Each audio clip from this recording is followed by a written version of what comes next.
हाँ एवरीवन, आज की इस वीडियो में हम पढ़ने वाले हैं न्यू इम्पीरियलिज्म, नव साम्राज्यवाद 1871 टू 1914। राइट। हमने इसका डेफिनेशन पढ़ा, इसके राइज होने के क्या कॉजेस थे, इसके मेरिट्स और डिमेरिट्स हमने ऑलरेडी कवर कर लिए हैं। ये रहे क्वेश्चन। अगर आपने नहीं पढ़ा है, आप फर्स्ट पार्ट जो है हमारे प्लेलिस्ट में जाके देख सकते हैं। हिस्ट्री के सिलेबस का भी मैंने वीडियो अपलोड किया है, आप हिस्ट्री का सिलेबस भी देख सकते हैं। ठीक है, तो सबसे पहली बात हमने फर्स्ट पार्ट जैसे कि कवर कर लिया है, नव साम्राज्यवाद क्या होता है।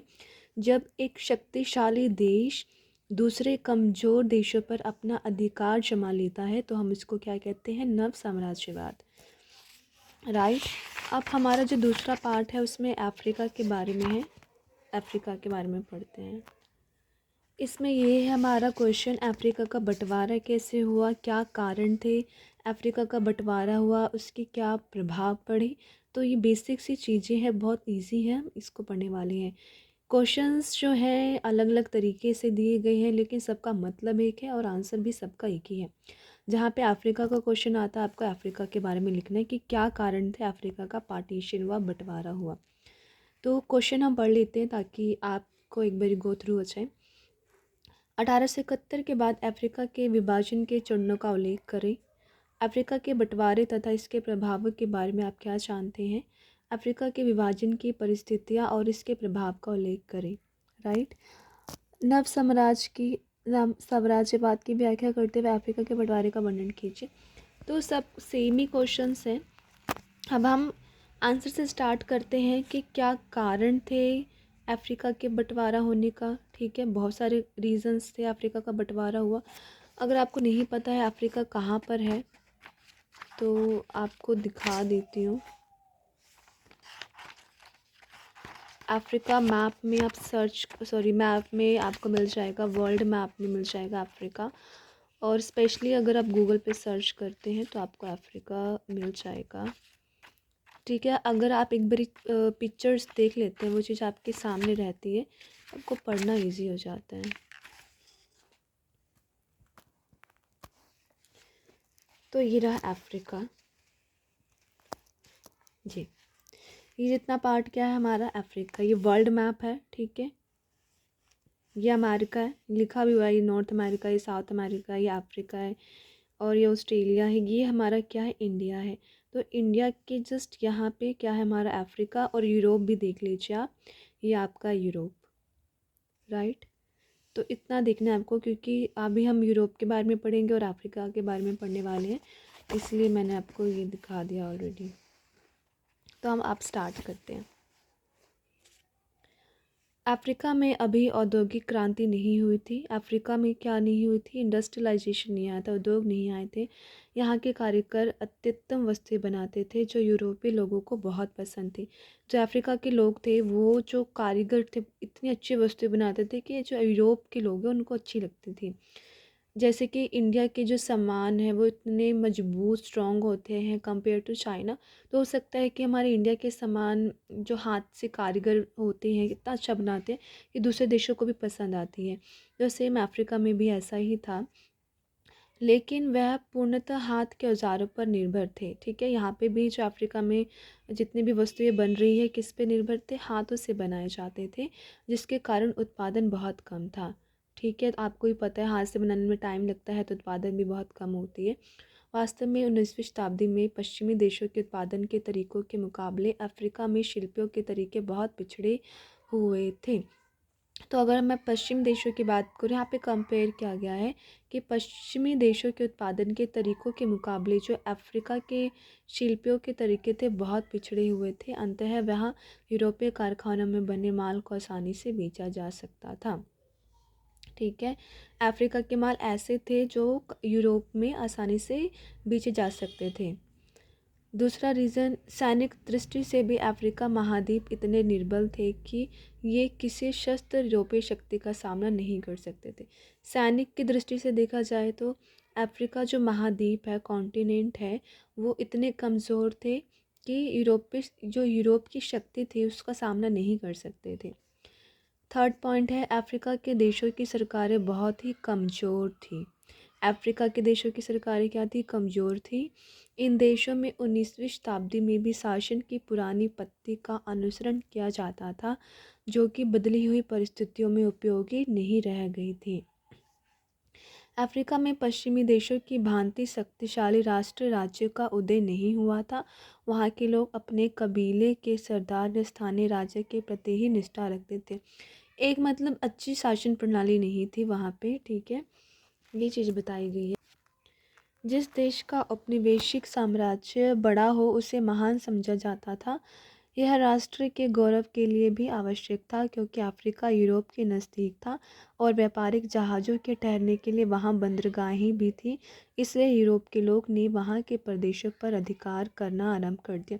अफ्रीका में क्या है, बड़ी बड़ी बंदरगाहें हैं, तो क्योंकि वो समुद्री तट के इलाके पर है, इसलिए यूरोप के लोगों ने वहाँ पर अपना अधिकार जमाना शुरू कर दिया। यूरोप के आर्थिक साम्राज्यवाद से खाद्यान्न की समस्या पैदा हो गई।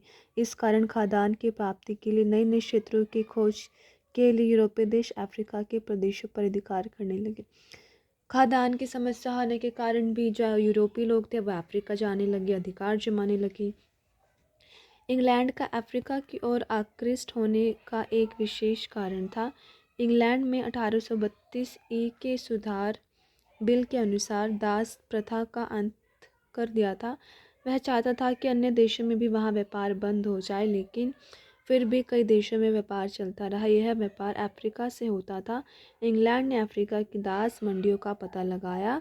उसने अपने धर्म प्रचारक वहाँ भेजे। धीरे धीरे उसकी अफ्रीका में रुचि बढ़ने लगी तथा अपने कई उपनिवेश स्थापित कर लिए।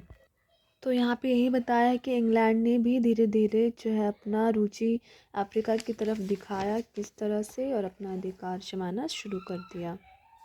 ठीक है, अब हम पढ़ेंगे अफ्रीका में उपनिवेश। उपनिवेश क्या होता है, जो साम्राज्यवाद होता है वो उपनिवेश होता है।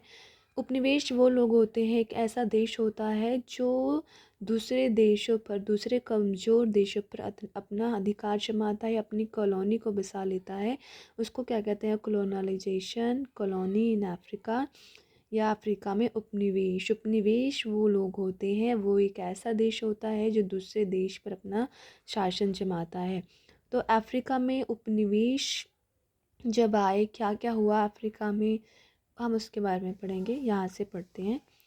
19वीं शताब्दी के मध्य तक अफ्रीका के भीतरी भागों के विषय में यूरोप निवासी विशेष रूप से कुछ नहीं जानते थे।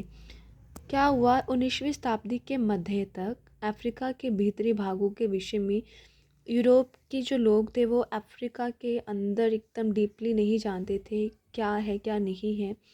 लेकिन तटीय प्रदेशों पर पुराने व्यापारिक राष्ट्रों अर्थात पुर्तगाली, डच, अंग्रेज और फ्रांसीसियों का अधिकार था। जितने भी तटीय प्रदेश थे वहाँ पे किसका अधिकार था, पुर्तगाली, डच का, अंग्रेज और फ्रांसीसियों का अधिकार था। केवल 2 स्थान ऐसे थे जहाँ यूरोपीय लोगों का राज्य भीतरी भागों तक फैला हुआ था। उत्तर में फ्रांसीसियों ने अल्जीरिया पर अधिकार कर लिया था। दक्षिण में, उत्तर में फ्रांस जो थे उन्होंने अल्जीरिया पर अधिकार कर लिया था, और अल्जीरिया मतलब अफ्रीका, अल्जीरिया अफ्रीका में है।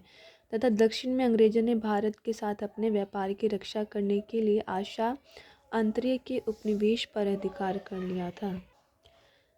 सन 1875 तक अफ्रीका का 10वां भाग भी यूरोपीय देशों के अधिकार में नहीं था, लेकिन थोड़े ही वर्षों में यूरोपीय राष्ट्रों ने समस्त अफ्रीका महाद्वीप पर अधिकार करके उसे आपस में बांट लिया। ठीक है, तो कुछ ही वर्षों में यूरोपीय राष्ट्र ने अफ्रीका महाद्वीप पर अधिकार जमाना स्टार्ट कर दिया और आपस में बांट लिया। हम अफ्रीका की विजय की कहानी क्षेत्रों के अनुसार प्रस्तुत कर रहे हैं ताकि इसे समझना सरल हो जाए। इस विजय गाथा का वर्णन इस प्रकार है, कैसे यूरोप ने कैसे कुछ कुछ पार्टों को अपने तरफ बांटा, कैसे पार्ट्स अफ्रीका के बांटे गए, उनको इजी करके बताया गया है। जैसे पश्चिमी तथा मध्य Africa, western and central Africa को कैसे बांटा गया, या फिर दक्षिण अफ्रीका का कैसे बंटवारा हुआ। तो इन सब चीज़ों को पॉइंट्स में दिया गया है, या उत्तरी अफ्रीका को कैसे बांटा गया। ठीक है, तो ये बस इसमें 3 पॉइंट है। पश्चिमी तथा मध्य अफ्रीका, आपको पता है पश्चिम इधर साइड होता है और मध्य बीच वाला। दक्षिण अफ्रीका यानी कि बॉटम नीचे वाला साइड, उसको और उत्तरी अफ्रीका आपको पता है, ऊपर वाला साइड ये उत्तर अफ्रीका है, इतना पार्ट। ये पूर्व अफ्रीका है, पश्चिम और मध्य अफ्रीका, और ये दक्षिण अफ्रीका, ये रहा दक्षिण अफ्रीका, इतना पार्ट। तो हम इसे पढ़ेंगे, काफ़ी लेंदी है, ठीक है।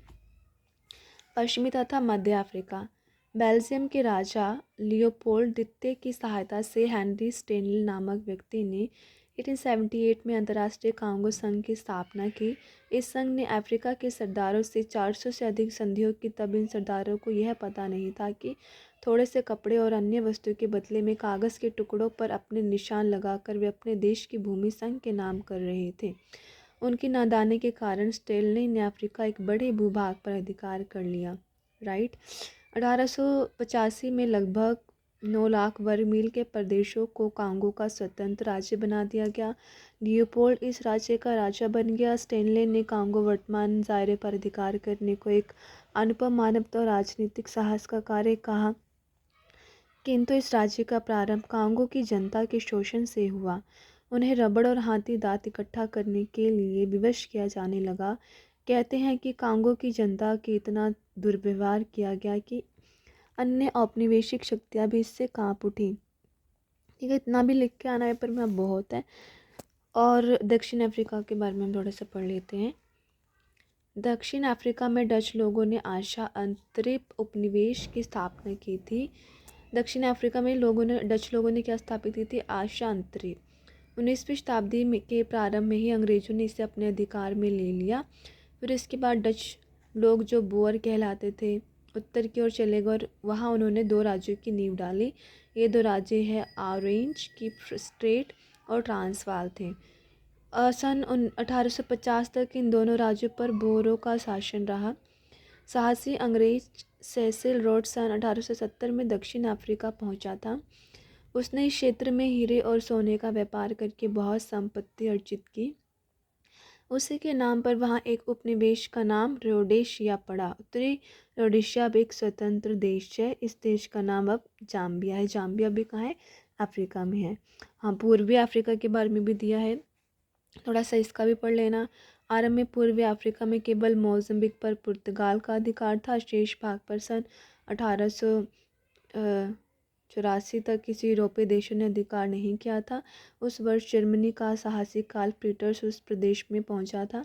उसने धमकियां और घूस देकर वहां के कुछ शासकों को ऐसे समझौता पर हस्ताक्षर करने के लिए सहमत कर लिया जिनके द्वारा उन्होंने अपने को जर्मनी के संरक्षण में दे दिया। ठीक है, ये भी आप पढ़ लेना और खुद से बना के एग्ज़ाम में लिख ले आना ताकि आपको मार्क्स अच्छे मिल जाए।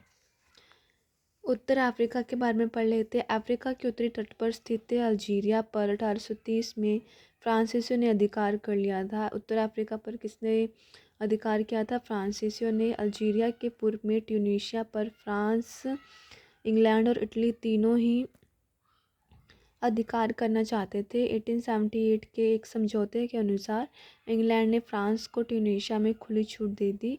कुछ वर्ष के बाद ट्यूनीशिया पर फ्रांस का अधिकार हो गया। तो कैसे अफ्रीका के कुछ छोटे छोटे जो भाग हैं, ठीक है, जो छोटे छोटे भाग हैं, इनको कैसे इन लोगों ने आपस में बंटवारा किया, बांटा, तो ये सारी कहानी दे रखी है। आप पढ़ लेना एक बारी या स्नैप ले लो। अगर आपको पीडीएफ चाहिए तो आप मुझे कमेंट कर देना, मैं आपको पीडीएफ भी शेयर कर दूँगी। ये रहा, ठीक है। कुछ इसमें से ना समझ आ रहा है तो वो भी मुझे कमेंट कर देना क्योंकि सारा ये पढ़ने वाला ही है। ओके, फिर उसके बाद हम सेकंड चैप्टर स्टार्ट करेंगे, बर्लिन की कांग्रेस। बहुत अच्छा चैप्टर है। अगर आपको ये मेरी वीडियो अच्छी लगी हो प्लीज़ लाइक करें, कमेंट करें, चैनल को सब्सक्राइब करें। Thank you.